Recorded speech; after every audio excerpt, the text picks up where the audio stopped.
What's up, Internet? Most channels this time of year present you with the good list, best of 2025. We are going to present you with the bad list.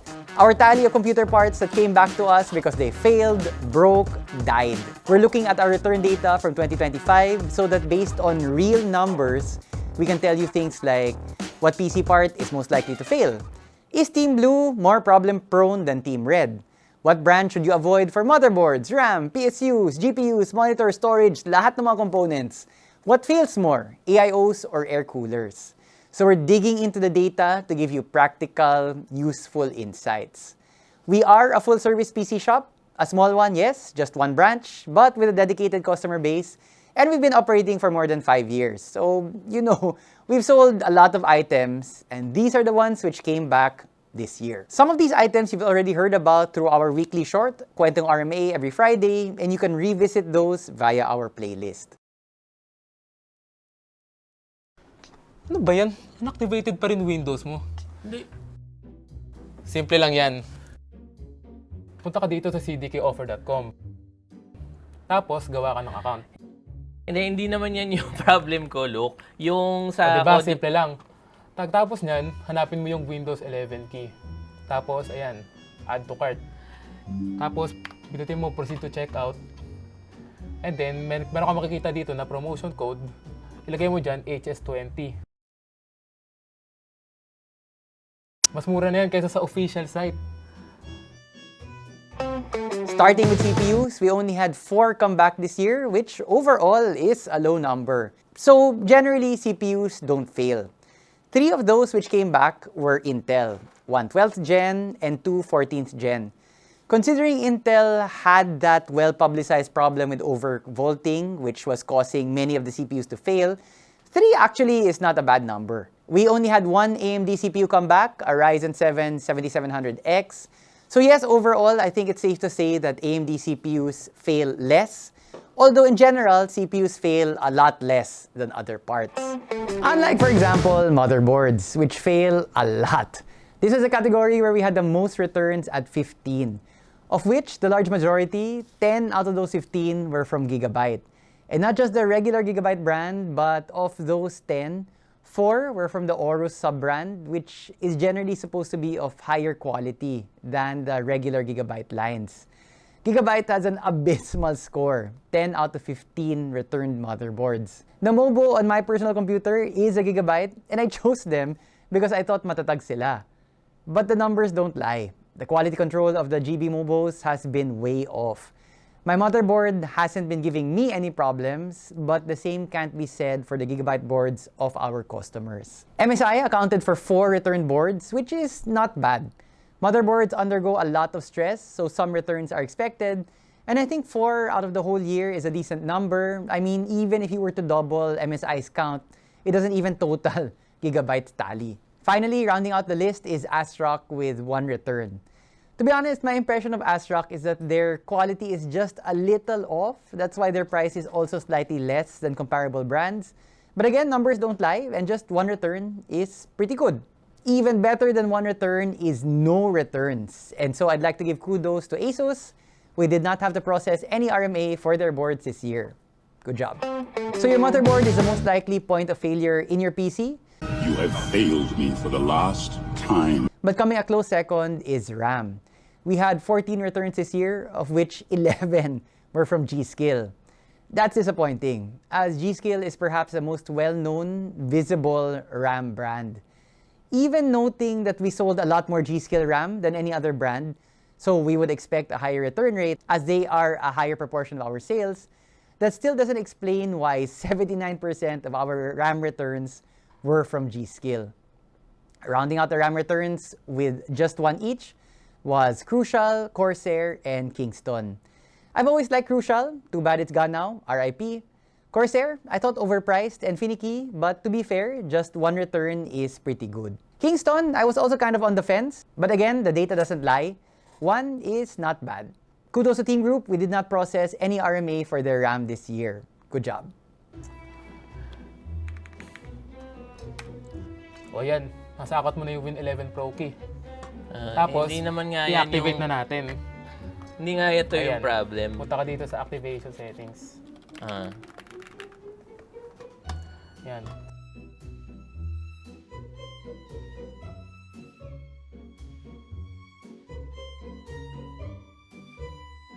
Hindi naman yan yung problem ko, Luke. Kaya kung naghahanap ka ng safe, legit, at original software, check out cdkeyoffer.com. On the storage side, we had 3 SSDs come back and 1 hard drive. The HDD was a WD Blue. 1 return for the year is not bad, and just from this one event, I can't say if WD is worse or better than other brands. The brand I can say is objectively worse for SSDs is ADATA. All of our 3 return drives were from ADATA, specifically their Legend model. There are actually a lot of brands selling SSDs. You don't need to go with the perceived top-end Samsung. Team Group SSDs are fine, Kingston okay. Even relatively unknown brands like Orico, which we've been trying out, their drives work fine without any problems. ADATA lang talaga consistently palpak for us for SSDs this year. Last about Team Group SSDs, before, when I used to talk about them, I noticed we would get consistent comments saying that their Team Group drives are no good. Which is weird because based on my personal experience, some of my drives are Team Group. They are reliable, and that's seen in our RMA data as well. If we had a clear Palpak of the Year award in SSDs, the opposite is true for PSUs, where the returns were evenly spread out among major brands. Out of 10 PSU returns this year, 3 were from Seasonic, 2 from Corsair, 1 from FSP, 1 from Superflower, 1 from Be Quiet, 1 from Silverstone, and 1 from Deepcool. While Seasonic had the most number of returns, it wasn't that far off from the other brands and can be explained that we sell a bit more Seasonic PSUs overall. For PSUs, a lot of people like researching obsessively on the cult tier list. Unpopular opinion, but I find that unnecessary, especially for beginner builders who may find the lists overwhelming. My takeaway from our data is that as long as you pick a reputable brand for your PSU, and there are a lot, like FSP, Corsair, Seasonic, Superflower, Be Quiet, Deepcool, Cooler Master, MSI, ASUS, Sama. As long as they're reputable, you have a decent shot at getting a good PSU, regardless of what model you get from that brand. Kudos to Cooler Master and MSI, both of whom we've sold a number of their PSUs, but none have come back to us. We haven't been selling Sama PSUs for that long, but I have a feeling that they will prove to be durable also. All of the computing hardware is useless without a good monitor to display all the pretty graphics. And for monitors, 3 out of 6 returns this year were from LG, which is disappointing. LG makes panels for other brands, and when they do, they seem to last a long time. Like my ROG PG48UQ OLED, it uses an LG panel, still running great up to now. But when they make their own displays, we have seen some quality issues. I guess that shows for monitors, it's not just the panel, but the tweaks the other brands do to the panel, which can really make a difference for monitors. Again, my OLED, which I mentioned earlier, has a cooling system engineered by ASUS. I don't know if this is why it has lasted this long, but I guess it can't hurt. 2 of the 3 LG monitors returned were from a customer we have that is an arcade racing sim place. So the monitors are used daily for long hours. Still, I think it has been less than 2 years since we sold them, so there really is no excuse how come they're failing now and in such high numbers. All of the 3 monitors which failed from LG were from the Ultra Gear line. Aside from LG, we had 1 failure from ASUS, 1 failure from AOC, and 1 failure from MSI.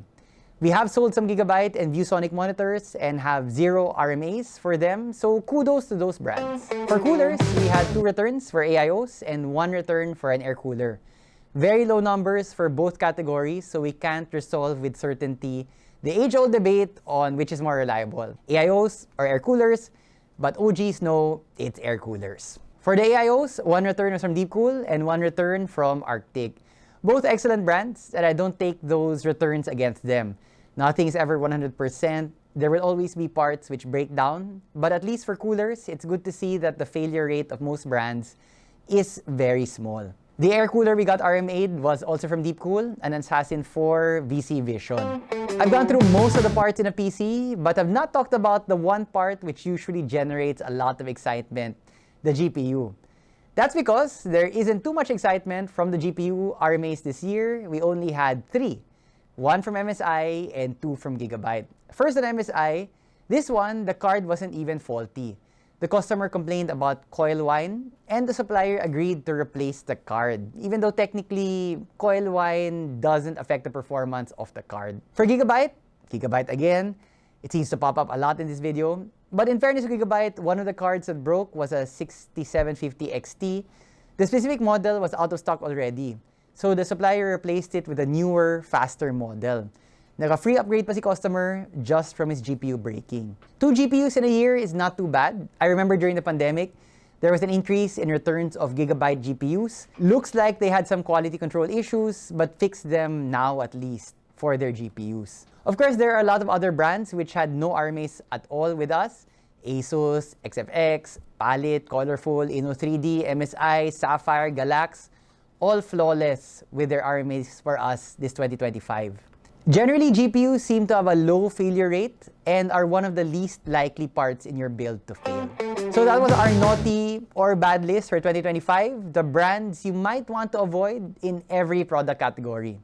We'll have a video soon for our good list, the parts and brands which were our most popular in 2025. Advance Merry Christmas! Thanks for watching.